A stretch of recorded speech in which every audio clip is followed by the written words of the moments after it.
El título del mensaje de esta noche es Un Dios de orden, desorden para nosotros. Vamos a poner el texto en pantalla, Isaías 5, 5, 8, 9. Y dice así: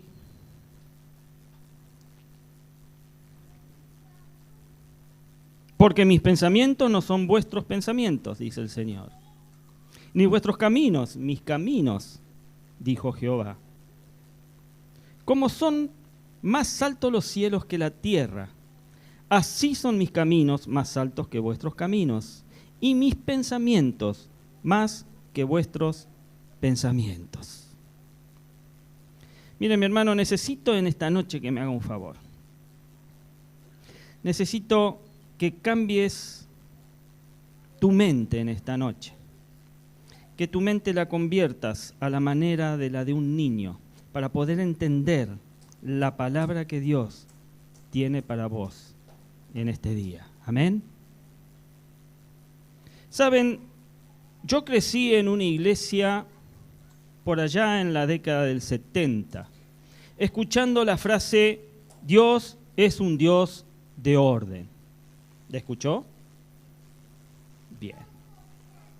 Y en mi iglesia en aquel tiempo, todo el tiempo estaba promulgando las personas esa frase, como si fuera una especie de rezo que debía quedar estampada en nuestra mente, en nuestra memoria. Dios es un Dios de orden. Y esta frase en aquel tiempo me parecía una frase algo espeluznante. Se me erizaban los pelos cada vez que escuchaba: Dios es un Dios de orden. Me parecía aterradora esta frase. Yo recién comenzaba en el camino del Señor.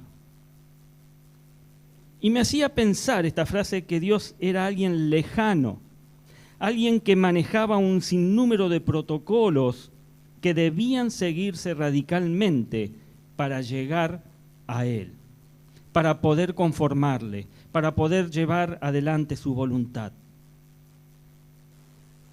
Me causaba temor en mis principios, en el cristianismo, acercarme a Dios, porque esa fue la imagen que aprendí a tener de Él. Dios es un Dios de orden. Se escucha horrible acá arriba, sonidista.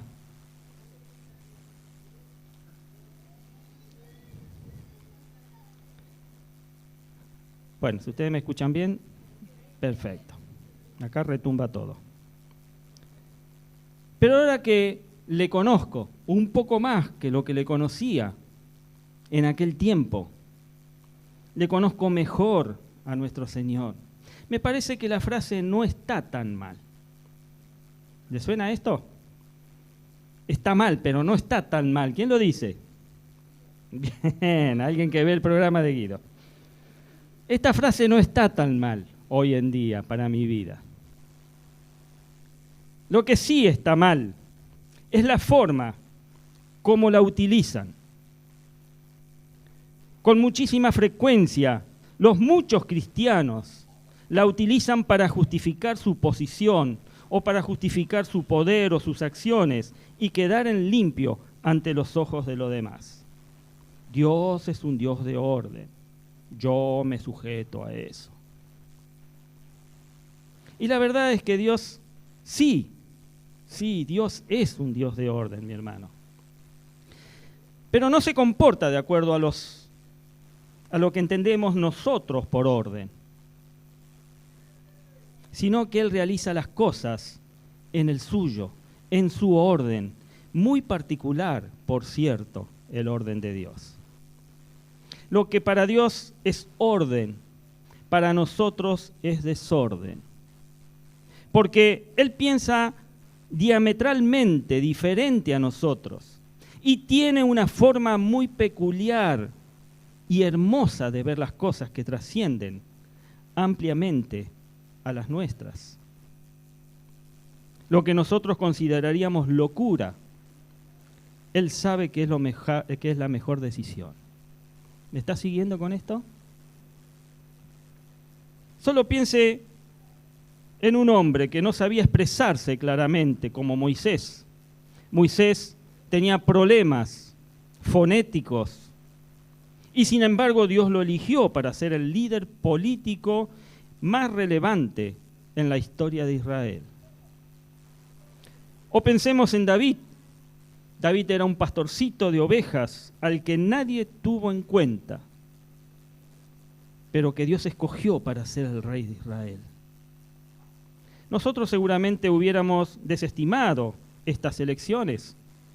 No nos habríamos ni siquiera fijado en ninguno de ellos. Pero Dios sí lo hizo.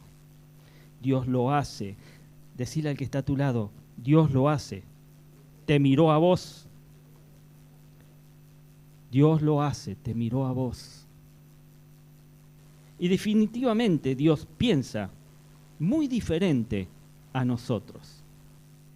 Y le debemos estar muy agradecidos por eso.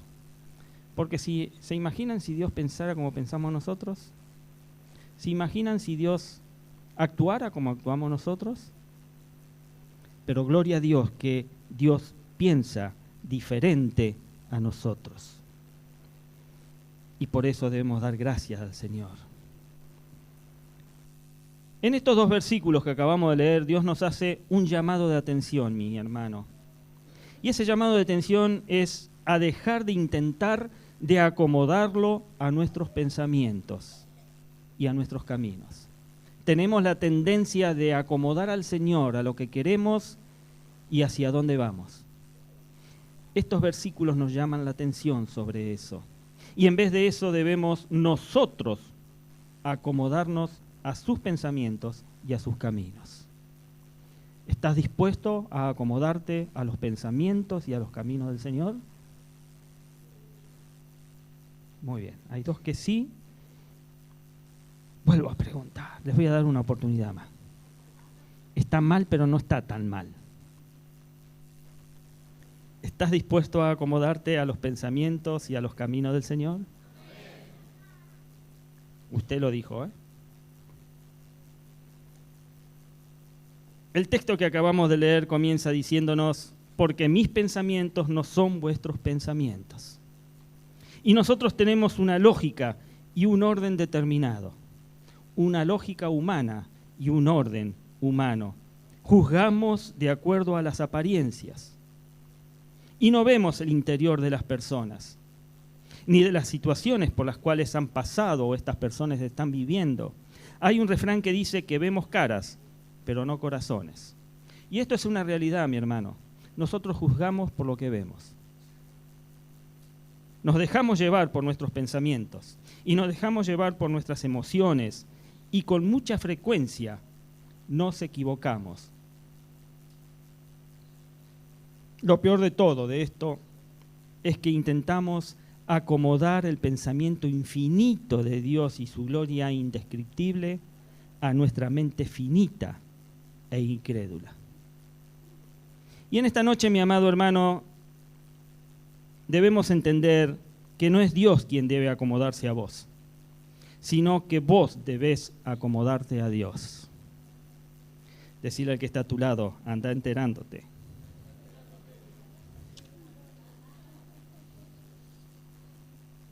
Entérate. Dios nos llama en este momento.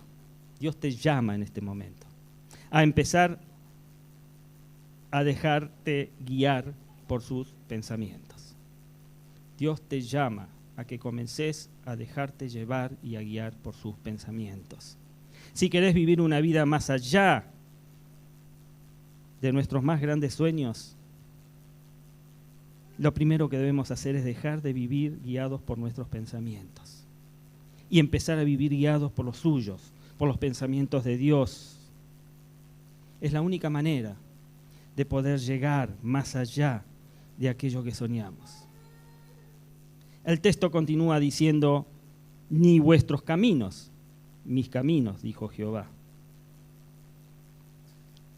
Susurrale al que tenés al lado al oído, Dios tiene otra forma de ver las cosas. Decíselo, Dios tiene otra forma de ver las cosas. Susurráselo así, parece más íntimo el asunto.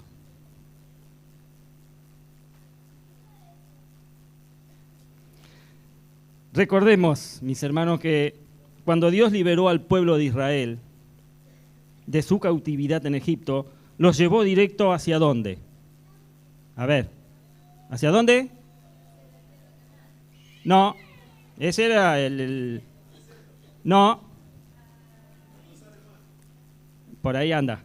Los llevó directo hacia el Mar Rojo. En un momento el pueblo de Israel se encuentra enfrente del Mar Rojo. No era algo muy lógico eso.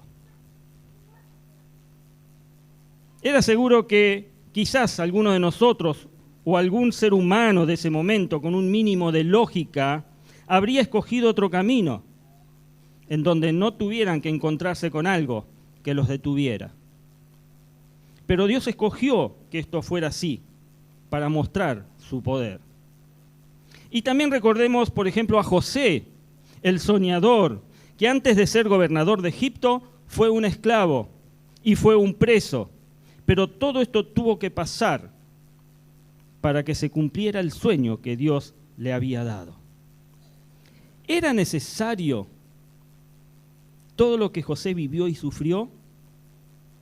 En nuestra lógica diríamos quizás que no, porque si estaba en los planes de Dios que José fuera gobernador de Egipto, ¿por qué no lo levantó como tal y listo? ¿Para qué lo hizo esclavo? ¿Para qué permitió que fuera preso? ¿Para qué permitió en la vida de José que sufriera? Pero en el orden de los acontecimientos y de los planes de Dios, esto era necesario que así sucediera.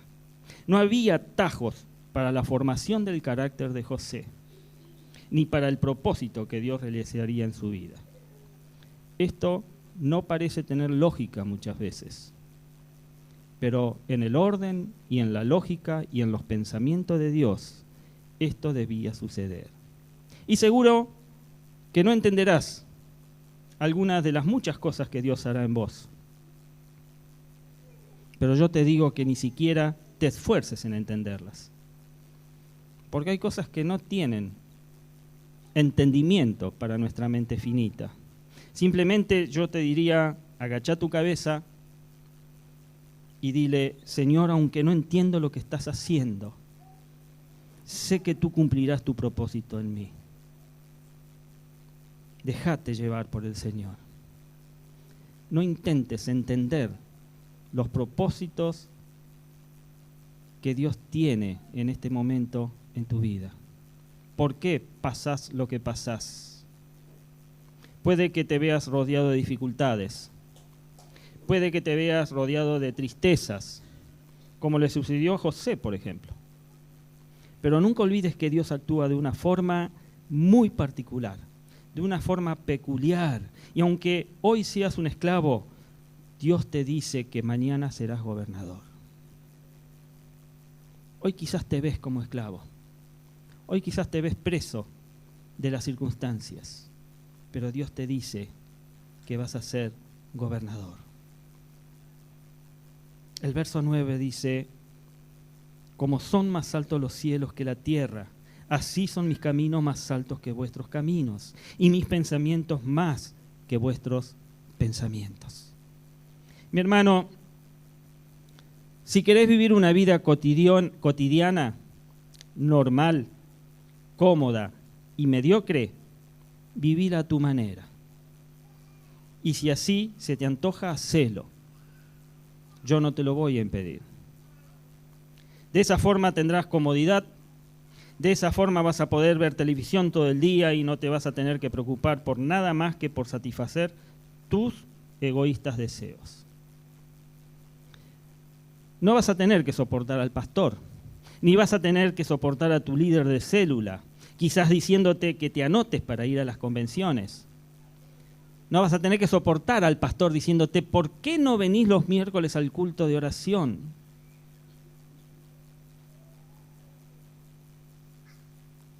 No vas a soportar al pastor ni a tu líder de célula diciéndote que te esfuerces en cultivar el carácter. ese carácter de Cristo que tenés que imprimir a tu vida, que te comprometas con la obra y con el servicio de Dios. Si vos querés vivir tu vida cotidiana de forma normal, como dije al principio, cómoda y mediocre, pues vivila. Y te vas a evitar de escuchar a tu líder y a tu pastor decirte lo que tenés que hacer. Pero si querés que tu destino, mi hermano, sea la grandeza, te tenés que aferrar a los pensamientos de Dios, porque sus pensamientos son infinitamente mayores a nuestros pensamientos. Parecerá una locura y un desorden. Nuestra mente está tan acostumbrada, mi hermano, a lo cotidiano, que lo sobrenatural nos parece locura y nos parece desorden. Nos parece que no es así como tienen que ser las cosas. Pero debemos someternos a esa locura. Debemos someternos a eso que nos parece desorden. Pues los planes de Dios son maravillosos para todo aquel que decide confiar en Él. Recordá a Abraham,